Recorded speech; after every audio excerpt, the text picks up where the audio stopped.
Hello বন্ধুরা, good morning. কেমন আছো সবাই? আশা করছি সবাই অনেক ভালো আছো, সুস্থ আছো। আমিও ভালো আছি। এখন বাজে ঘড়িতে ওই ৮টার মতো। আজকে প্রচণ্ড কুয়াশা ছিল, অন্ধকার এক্কেবারে। তো এখন যেহেতু ৮টার বেশি বেজে গেছে, একটু কুয়াশাটা কম হয়েছে। ওই জানলার পাশ দিয়ে তাও দেখতে পাচ্ছ। আর এই দিকে যেহেতু পূব দিক, একটু সূর্য হালকা দেখা যাচ্ছে। তো যাই হোক, আমি এখন ব্রাশ করে নিলাম। আর আজকে উঠে গেছি আর এখানে এসে দেখো ব্রেড ছেঁকছি। মেয়ের আজকে সকালবেলা পড়া আছে ওই ৯টার থেকে। তো মেয়ে উঠে রেডি হচ্ছে আর আমি একদম ফ্রেশ হয়ে চলে এসেছি কিচেনে। আর মা ওদিকে বাসি কাজ করছে। তো মেয়ের জন্যই কিন্তু একটু চা আর একটু ব্রেড ছেঁকে দিচ্ছি, যেহেতু ৯টার সময় পড়তে যাবে, আস্তে আস্তে 11:30 বেজে যাবে। মেয়ের জন্য আমরা পরে করে নেব। তো এই দেখো ব্রেড দিয়েছি আর একটু চা। তো ভাবলাম বাটার লাগিয়ে দেবো, তো মেয়ে বলল চা দিয়ে খাবো। তারপরে দেখো মেয়েকে নিয়ে বেরিয়েছি। আর মাকে বলেছিলাম, আর সকালবেলা মা উঠেছিল 6টায়, এত কুয়াশা অন্ধকার। আমি বলেছি এখন উঠতে হবে না, ওই 8টার সময়ই উঠবে একসাথে। আমি রিশুকে আস্তে আস্তে হেঁটে হেঁটে দিয়ে আসবো। আর সকালে হাঁটা তো খুব ভালো বলো এখন আমার পক্ষে, সকালে বিকালে। তো আমি বললাম আমি আস্তে আস্তে হেঁটে হেঁটে দিয়ে আসবো। আর বাইরের অবস্থাটা দেখো, মানে এই যে পুরো 9টা বাজতে গেল, এখনও কিন্তু কুয়াশা এইদিকে এখনও রয়েছে। আর বেশ ঠান্ডা ঠান্ডা রয়েছে। তো কুয়াশার জন্য কিন্তু দেখো একদম স্টোল মুড়ি দিয়ে মা মেয়ে দুজনে বেরিয়েছি। তো রিশুকে দিয়ে কিন্তু এই দেখো ফেরার পথে আর কি আমি আর ব্যাগে ওই যে কি নিয়েছি। তো চলো বাড়ি গিয়ে দেখাই। এই দেখো বাড়ি এসে গেছি, 1 প্যাকেট দুধ নিয়েছি। আর হচ্ছে চলো প্লাস্টিকের মধ্যে কি আছে খুলে দেখায়। তো দুধটা কী কারণে নিয়েছি সেটা পরে তোমাদেরকে বলবো। আর সেটা জেনেই গেছো টাইটেল আর থাম্বনেল দেখে, যেহেতু এই প্যাকেট দুধের চা আমরা খাই না, আমরা গরুর দুধের চা খাই। আর নিয়ে এসেছিলাম ডিম। আজকে মা বললো ডিম রান্না করব। তাই আমি বললাম ঠিক আছে। আর ফ্রিজে একদম ডিম ছিল না। তো মা বলেছিল আমি পরে গিয়ে নিয়ে আসবো আর কি, রান্না বসিয়ে দিয়ে সামনের দোকান থেকে। তো আমি যেহেতু গেলাম রিশুকে পড়তে দিতে, তো ওই জন্য একেবারে আমি নিয়ে আসলাম। আর কিছুদিন ধরে সকালে পড়াটা একটু বন্ধই রয়েছে আর কি, তবে আজকে আবার পড়ালো। যাই হোক দেখো ডিমগুলো এইভাবে এখন আমি ফ্রিজের মধ্যে রেখে নিচ্ছি। দেখো দুপুরবেলা আমাদের বাড়ি এখন পিঠে হবে, পিঠের আটা মাখা হচ্ছে, পুলি পিঠে হবে। বুঝেছো এগুলোতে কি দিচ্ছ? জল জল জল। চলো আগে পিঠে বানিয়ে নিই আমরা। এই দেখো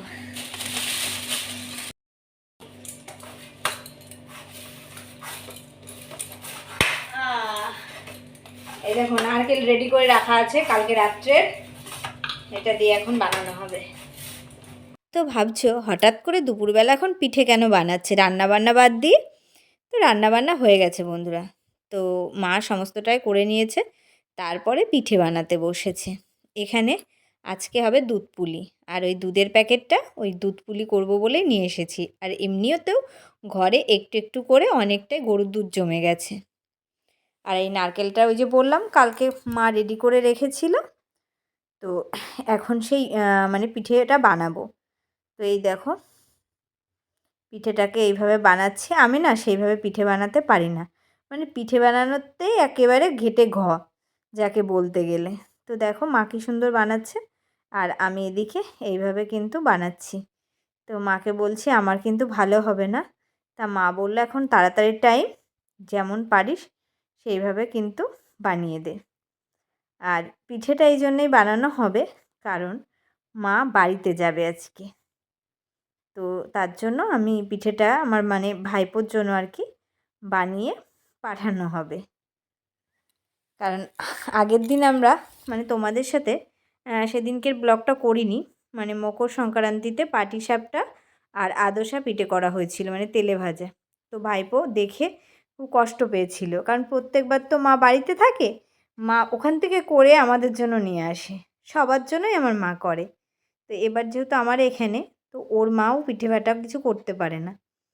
তো সেই জন্য পিসি তোমাকে মানে করে খাইয়েছে। তা আমি বললাম তুই আয়, তোকেও আমি মানে ঠাম্মি করে খাওয়াবে, কিন্তু ওর এখন স্কুল খুলে গেছে তো ওই জন্য ও আসতে পারছে না। এই দেখো নারকেলটাকে আবার জাল দেওয়া হলো, নারকেলটায় মিষ্টি কম হয়েছিল মনে হচ্ছিল। এই দেখো এবার বানাবো, আর এই কটা বানানো হয়েছে। হয়তো তো নিচে রেখে করেছি, উপর থেকে একটা পর দেখতে ভালো লাগবে।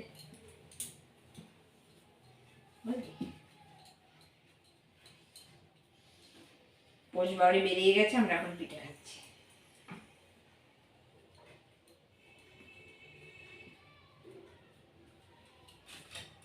হয়েছে? হ্যাঁ, পুলি বানানো রেডি। এই দেখো এইগুলো আমার মা বানিয়েছে, আর আমার সাইজগুলো দেখো, আমি পারি না বানাতে, এগুলো আমি বানিয়েছি। তো চলো, আর এই দেখো এখানে দুধ দেওয়া হয়ে গেছে। সকালবেলা তো দেখালাম আজকে যা কুয়াশা পড়েছে, এখন রোদই নেই। চলো আমি স্নান করে নিই, মা এটা করে নিয়ে মারও কাজ কমপ্লিট হয়ে যাবে, আর আমাদের রান্নাবান্না পুরো কমপ্লিট। তোমাদেরকে পরে দেখাচ্ছি কি রান্নাবান্না হয়েছে। আগে আমি যেহেতু বৃহস্পতিবার, স্নান করে আগে পুজো দিয়ে আসি।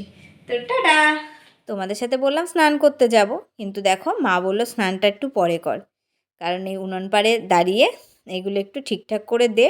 আমি বাইরে যে বাসন টাসনগুলো রয়েছে সেগুলো ধুয়ে গুছিয়ে সামনেটা মুছে নিই, কারণ উনি যেহেতু বাড়ি যাবে, তো এবার ট্রেনের টাইম হয়ে যাবে। আর আমি বললাম আমি পুজো দেবো, তো বললো তাও এটা করে নে, আমি ওই দিকটা করে আসি। তো সেই জন্য আর দেখো স্নান করতে ঢুকিনি, ভাবলাম পিঠেটাকে ঠিকঠাক করে নিই, করে নিয়ে তারপরে আমি আর কি স্নান করতে ঢুকবো। তো এইভাবে দেখো দুধটা ভালো করে ফুটে গেছিলো, দুধটা ফুটে যাওয়ার পর তারপরে কিন্তু এই যে পুলিগুলো দিয়ে দিলাম, আর এরপরে একটু ফুটে গেলে তারপরে গুড় টুট দেবো। তো বন্ধুরা রেডি হয়ে গেলে কিন্তু স্নান করে নেব। আর দেখো স্নান করে পুজো দিয়ে চলে এসেছি। আজকে দুপুরে কি রান্না হয়েছে, মা সকাল সকাল কি রান্না করেছে, এটা হচ্ছে মিক্সড সবজি করেছে। রিশুর খাওয়া হয়ে গেছে, যেহেতু রিশু 1:30টার সময় আজকে খেয়ে নিয়েছে, সকালেও আজকে আর খায়নি, একবারে পড়তে চলে গেছিলো। তারপরে এসে স্নান টান করে ফ্রেশ হয়ে, যেহেতু আবার পড়াতে আসবে ওই জন্য রিশু আগে খেয়ে নিয়েছে। আর এই দেখো ডিমের অমলেট করে ঝোল করেছিলাম, ওই যে সকালে বলেছিলাম যে আজকে ডিম রান্না হবে, তো ওই জন্য ডিমের অমলেট করে আলু দিয়ে ঝোল, আর একটা মিক্সড সবজি আর বেগুন ভাজা। এই হচ্ছে আমাদের আজকের মেনু। তো চলো টেবিলে নিয়ে এসেছিলাম, খাওয়া দাওয়া কমপ্লিট। আর এই যে এখন 4:45 বাজে, আমার মা কিন্তু বেরিয়ে পড়ছে, 4:28 ট্রেন ধরবে, ধরে কিন্তু বাড়ি চলে যাবে। আবার কালকে মা ঠিক টাইম মতো চলে আসবে। তো ওই দেখো ব্যাগে কিন্তু কিচ্ছু নেই, শুধু পিঠে দিয়েছি ভাইপোর জন্য আর আমার মামার জন্য, কারণ আমার মামা বাড়ির পাশে, অনেকেই জানো। মামাকে দেবো না, মানে ভাইপোকে দেবো আর মামাকে দেবো না, তা তো হবে না। তো চলো, মা এখন গেল আর এখন আমি ঘুমাবো একটু। তো বন্ধুরা এখন বাজে ওই 11টার মতো ঘড়িতে। তো তোমাদের সাথে কথা বলতে চলে আসলাম। তো সেই দেখেছো বিকালে কিন্তু আমি বিছানায় ছিলাম মা চলে যাওয়ার পরে, কারণ মা তো কিছু মানে করতে হবে না, সমস্তটাই গুছিয়ে রেখে গেছে। রাত্রে খাবার টাবার দিয়ে সমস্তটাই, শুধু হচ্ছে পড়াতে আসলে চা করে দিতে হবে, পুজো দিতে মানে গোপাল শয়ন দিতে হবে, আর নিজেদের খাবারটা একটু গরম করে খেতে হবে। তো মা সমস্তটাই রেডি করে গেছে। আর কালকে যেহেতু চলে আসবে, আর কালকে দুপুরের দিকে রান্নাটা আমাকে করতে হবে। আর খুব সম্ভবত কালকে তোমাদের দাদাভাইও বাড়ি আসতে পারে, খুব সম্ভবত, না হলে শনিবারে। তো অ্যাকচুয়ালি ছুটি তো শনিবার থেকে, তো বললো কাজ, অফিসের কাজ মিটে গেলে বেরোবো, যদি লেট না হয়। তো যদি তোমাদের দাদাভাই আসে তো রান্নাবান্না করতে হবে, না হলে আমি আর ইস্যু যাই একটা কিছু করে খেয়ে নেবো, মা এসে রাতে রান্নাবান্না করবে। তো দিদিভাইয়ের প্রশ্ন ছিল, আসলে এখন কি বলতো, বলছি 11টা বাজে, তো সবেই খাওয়া দাওয়া করলাম, মানে রিশুকে পড়িয়ে গেলে এই 10টার দিকে ব্যস্ত ছিল আর কি। তারপরে খাবার টাবার গরম টরম করে খেতে খেতে ওই 10:30টার বেশি আর কি, 11:15 হয়ে গেছে। তারপরে রিশু এই ঘরে একটু বসেছিল। আর কি বলতো, আমি খাওয়া দাওয়ার পরে না কষ্ট হয়ে যায়, মানে কথা বলতেও অসুবিধা হয়, পেটটা এখন পুরো ভারী টাইট হয়ে যায় একদমই। সে দুপুরে খাই আর রাত্রে খাই, সকালের জন্য খুব হালকা খাই, না হলে মানে এই যে একটু ঘরটাগুলো গোছায়, এগুলো করতে খুব কষ্ট হয়ে যায়। তো যাই হোক, খেয়ে দিয়ে ওই জন্য বসেছি, তো ভাবলাম তোমাদের সাথে ভিডিওটা শেষ করেই দিই। আর ভিডিওর টাইটেল আর থাম্বনেল দেখেছো যেহেতু, তো সেই ক্ষেত্রে সেটা এখন বলবো আর কি। তো এক দিদিভাই আমাকে প্রশ্ন করেছো আর কি, তো সেটা আমি ভাবলাম ভিডিওর মাধ্যমে তোমাদের মানে উত্তরটা দিই। তো দিদিভাইয়ের প্রশ্ন হচ্ছে যে আমার স্বাদের অনুষ্ঠান 7 মাসে না 9 মাসে হচ্ছে, মানে আমাদের কেমন নিয়ম আর কি। আর আমার এখন কত মাস চলছে, তো এটা আমি আগেও বলেছিলাম যে আমার কত মাস চলছে। তো দিন তো থেমে থাকে না, দিন তো চলেই যাচ্ছে। তো সেই সেই দিদিভাই আর সবার জন্য এই প্রশ্নটা, কারণ এটা একটা মেয়েদের জীবনে কিন্তু খুব গুরুত্বপূর্ণ, আর আমার জন্য কিন্তু ভীষণ একটা মানে কি বলবো, একটা নতুন অনুভূতি। কেন বলছি নতুন অনুভূতি তোমাদেরকে বলি, কারণ আমার প্রথম যখন আমার ইস্যু হয়, আমার কিন্তু কোনো সাজের অনুষ্ঠান হয়নি। হয়নি বলতে আমি কোয়ার্টারে থাকতাম। তো সেই টাইমে মানে এখানে আসবো, আর হাজব্যান্ড বাবু যে মানে তোমাদের দাদাভাই আমাকে একা একা বাড়িতে রাখবে আর কি, বাড়িতে ছাড়বে, সেটা ওরও ভালো লাগেনি বা ওর ইচ্ছা ছিল না। ওর ইচ্ছা ছিল আমি ওখানেই থাকবো, যা করবে ও নিজেই করবে, মানে এখানে রাখবে না আর কি। আর আসতেও পারিনি, মানে এসে মানে অনুষ্ঠান করে আবার নিয়ে যাব, কারণ তখন আমরা ছিলাম হচ্ছে হরিয়ানাতে। তখন ট্রেন জার্নিটাও অনেকটা ছিল, তো ওই জন্য মানে আমরা বাড়ি আসিনি। তো বাড়ির থেকে আমার বড় যা পাঠিয়েছিল, যার নিয়ম কানুন বলতে দেখো সব কিছু তো আর পাঠাতে পারে না, যেটুকু যা একটা একটা নতুন শাড়ি টাড়ি দিয়ে আর কি কি দেয় আর কি, পায়েসের চাল টাল দিয়ে এগুলো পাঠিয়েছিল এক দাদা ভাইয়ের দিয়ে, মানে আমাদের এখানেই আর কি, আমাদের ইউনিটেরই, মানে আমাদের কোম্পানিরই আর কি। তো সেখানে নিয়ে গেছিলো। তো কোয়ার্টারে যে বাঙালিরা আমরা একসাথে থাকতাম, তো সেই দিদি রান্না করে আমাকে খাইয়েছিল। খাওয়াইনি বা হয়নি বলবো না, তবে হ্যাঁ, মেয়েদের জীবনে যখন প্রথম বাচ্চা আসে, তো সেই বাচ্চার মানে একটা আলাদা রকম আনন্দ থাকে।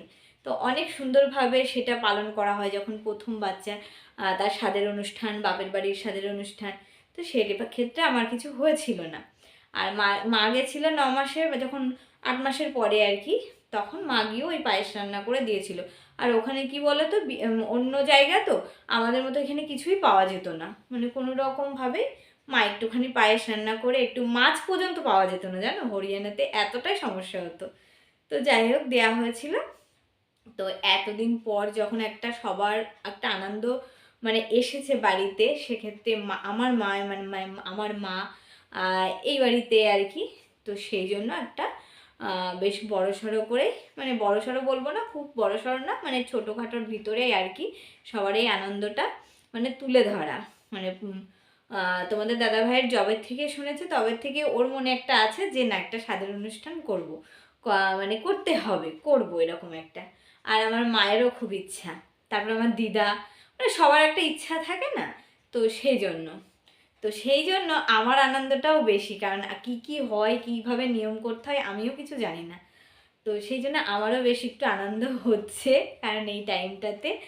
তো যাই হোক দিদিভাই, আমার এটা 9 মাসের স্বাদ, কারণ আমার শ্বশুর বাড়িতে আর কি প্রথম বাচ্চার বেলায় আর কি মানে এই 7 মাসে হয়, আর দ্বিতীয় বাচ্চার বেলায় 9 মাসে, যেহেতু এটা আমার দ্বিতীয় বেবি, তো সেই জন্য 7 মাসে না 9 মাসে। আর একটা নিয়ম আছে যেটা হচ্ছে মানে দ্বিতীয় বাচ্চার ক্ষেত্রে আর কি, মানে দুই পরিবারের একসাথে মানে একবারই দিতে পারবে। যে আমার মা এখানে মানে এখানে অনুষ্ঠান হয়ে ওই যে হয় না, আবার বাবার বাড়িতে গিয়ে স্বাদের অনুষ্ঠান করা হয়, তো সেটা দ্বিতীয় বাচ্চার ক্ষেত্রে আমাদের এখানে হয় না, মানে দিতে হলে একসাথে দিতে হবে। ওই জন্য মাও এখানেই করবে, আর মানে এই বাড়ির থেকেও এখানেই হবে, একসাথে হবে, মানে একটু মাঝারি ছোটোখাটো করে আর কি, সবাই একটু আনন্দ করে হবে আর কি। আর সেই জন্য মা আরও বাড়ি গেছে, সবাইকে একটু নিমন্ত্রণও করবে, আর ওনার যা যা লাগবে সেগুলো আনতে হবে, কারণ এরপরে তো আর যেতে পারবে না, একদম কাছে চলে এসেছে। তো সেই জন্য আরও মার বাড়ি যাওয়া, তো কারণটা বলেই দিলাম। আর আমার স্বাদের অনুষ্ঠানটা এখন মানে 9 মাসেই হবে, আর আমার এখন 9 মাস চলছে, মানে বাংলা হিসাবে 9 মাস চলছে, আর ইংলিশ মানে ইংরাজি তারিখে হিসাবে মানে 9 মাস, মানে 8 মাস পুরোপুরি কমপ্লিট হওয়ার কাছাকাছি আর কি, মানে 9 মাসে পড়বে। তো এরকম, আর যখন অনুষ্ঠানটা হবে 9 মাস পড়ে যাবে, মানে ইংলিশেও 9 মাস পড়ে যাবে।